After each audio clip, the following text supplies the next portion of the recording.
उपेंद्र कुशवाहा ने कहा कि अगर मैं अपने बेटे को मंत्री नहीं बनाता तो हमारी पार्टी खत्म हो जाती। तो बिहार का जो स्थिति है ना दोस्तों, इसीलिए खराब है क्योंकि हम जाति के नाम पे आज भी वोट करते हैं। सोचिए, जीतन राम मांझी का पूरा कुनबा आज राजनीति में है, लेकिन लालू यादव का बेटा राजनीति में है, बेटी राजनीति में है, पूरा कुनबा राजनीति में है। अगर लालू यादव ने परिवारवाद स्थापित किया तो ये लोगों ने क्या किया? जाति के नाम पे न तो कभी विकास हुआ है और न ही कभी होगा।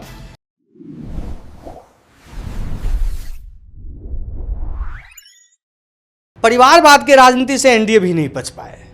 क्यों? क्योंकि बिहार में अभी नई सरकार की गठन हुई है और वहां पे जो दो चेहरे ने मंत्री पद की शपथ ली, एक तो जींस और शर्ट में शपथ ली, तो उसमें झलक रहा था क्या?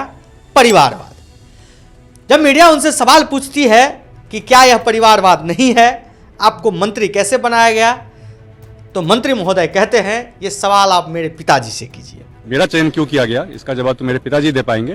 आज तक के इतिहास में नीतीश कुमार के 20 साल के शासन में नीतीश कुमार के ऊपर कभी भी परिवारवाद का दाग नहीं लगा था, लेकिन इस बार 2025 के चुनाव में नीतीश कुमार पे भी ये दाग लग गया, एनडीए पे भी ये लग गया कि एनडीए भी परिवारवाद को महत्व देती है।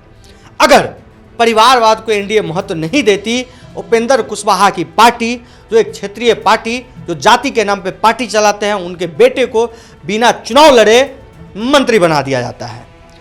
आज ही जो इलेक्शन कमीशन से एक रिपोर्ट आया है, उसमें कहा गया है उपेंद्र कुशवाहा के बेटे दीपक प्रकाश ने सासाराम विधानसभा से, जहां से उनकी माताश्री विधायक चुनी गई हैं, उसी विधानसभा में किसी निर्दलीय प्रत्याशी का काउंटिंग एजेंट थे। जब मीडिया मंत्री महोदय से सवाल पूछते हैं तो वो कहते हैं कि मैं अपने पिताजी के राजनीतिक कार्य को देखते हुए राजनीति में आने का इच्छा था हमारा और हम आए। लेकिन सवाल ये है, जो व्यक्ति अपने पिताजी के राजनीति करते हुए देख करके राजनीति में आने का उदारता रखते हैं, वो व्यक्ति किसी निर्दलीय प्रत्याशी का काउंटिंग एजेंट कैसे हो सकता है? दोस्तों, ये बिहार है।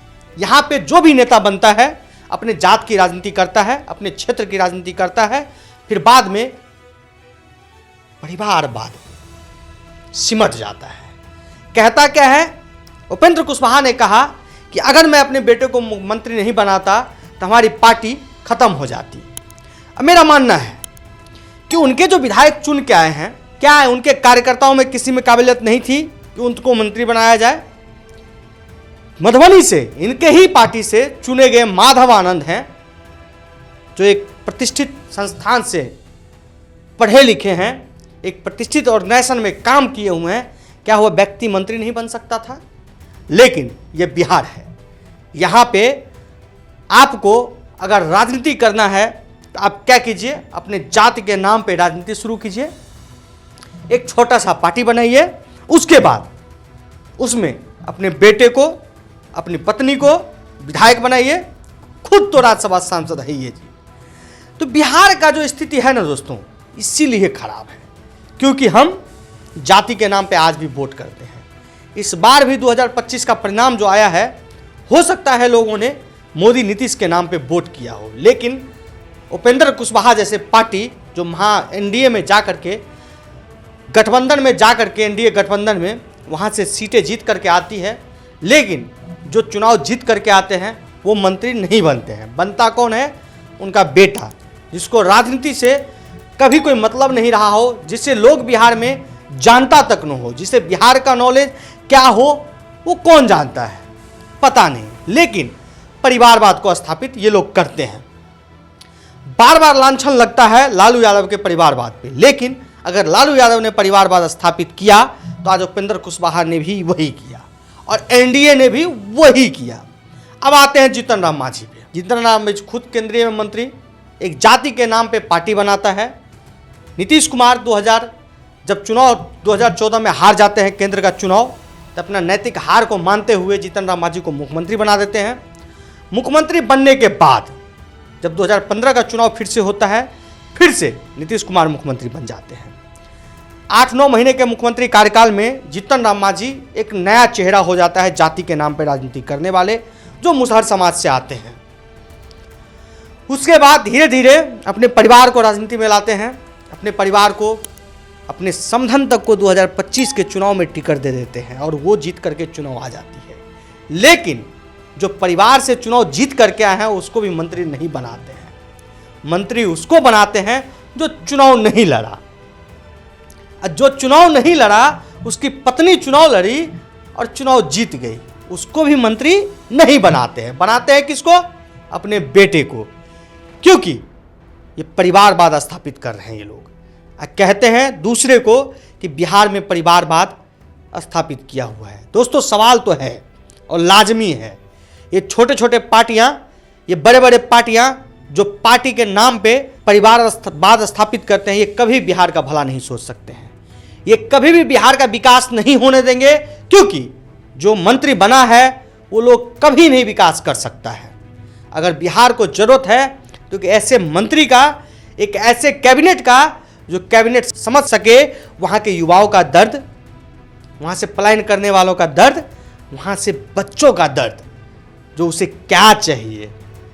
लेकिन ये लोग जिसको राजनीति का रॉ नहीं पता, उसको राजनीति में लेके आते हैं और परिवारवाद स्थापित करते हैं। सोचिए, जीतन राम मांझी का पूरा कुनबा आज राजनीति में है, लेकिन लालू यादव का बेटा राजनीति में है, बेटी राजनीति में है, पूरा कुनबा राजनीति में है। अगर लालू यादव ने परिवारवाद स्थापित किया तो ये लोगों ने क्या किया? और आगे भी यही ट्रेंड चलता रहेगा, क्योंकि इस चुनाव में भी एक परिवारवाद स्थापित होने का नाम सामने आ चुका है। तांती ततमा समाज के लिए आईपी गुप्ता चुनाव लड़ते हैं सहरसा से। वो भी अपने जात की राजनीति करते हैं और सहरसा से चुनाव जीत जाते हैं। और मैं दावे के साथ कह सकता हूं, ये व्यक्ति भी आने वाले समय में परिवारवाद को स्थापित करेगा, क्योंकि बिहार में जब भी जाति के नाम पे पार्टी बनेगा तो वो परिवारवाद स्थापित करेगा, क्योंकि वो अपने परिवार को सेट करने के लिए ही एक पार्टी बनाते हैं और फिर अपने परिवार को सेट कर लेते हैं। अगर बिहार को जरूरत है किसी पार्टी की या किसी नेता को, तो ऐसे नेता को जरूरत है जो क्षेत्र की बात कर रहा हो, बिहार की बात कर रहा हो और बिहार में विकास की बात कर रहा हो, नहीं कि अपने जाति के विकास की बात कर रहा हो। ऐसे नेता की जरूरत है जो बिहार में नीचे से लेकर के ऊपर तक के लोगों की बात कर रहा हो, वो गरीब से गरीब और अमीर से अमीर की बात कर रहा हो, विकास की बात कर रहा हो।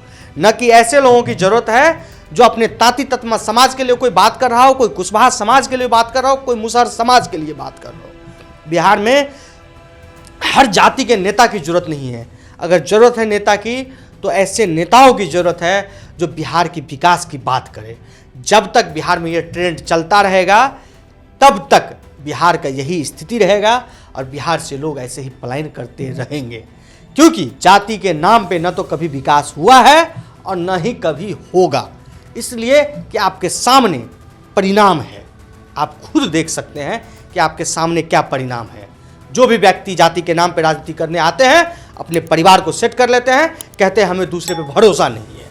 अब सोच सकते हैं उपेंद्र कुशवाहा जैसे व्यक्ति पूरा जीवन अपना राजनीति में झोंक दिया, वो व्यक्ति कहते हैं कि अगर मैं अपने बेटे को मुख्यमंत्री नहीं बनाता तो मेरा पार्टी खत्म हो जाता। तो ये जाति का पार्टी कैसे हुआ? क्या उपेंद्र कुशवाहा के जाति में ऐसे लोग नहीं कि इस पार्टी को आगे लेके जाए? क्या जीतन राम मांझी के पार्टी में ऐसे लोग नहीं कि इस पार्टी को आगे लेके जाए? क्या लालू यादव के जात में ऐसे लोग नहीं कि इस पार्टी को आगे लेके जाए?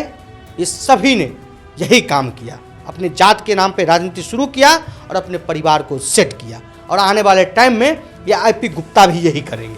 इसलिए बिहार को अगर जरूरत है तो इस 5 साल में एनडीए की सरकार जो 202 सीट लेकर के बनी है, इससे सवाल पूछने का, इससे विकास की सवाल पूछने का कि बिहार का विकास होगा, इस 5 वर्ष में होना चाहिए। नहीं होगा तो 2029 का चुनाव नज़दीक आएगा, उसके बाद विधानसभा आएगा।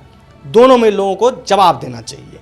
लेकिन यहाँ पे जाति की राजनीति बंद करनी होगी और जाति के नाम पर पार्टी चलाना बंद करना होगा, तभी जाकर के बिहार का विकास संभव है।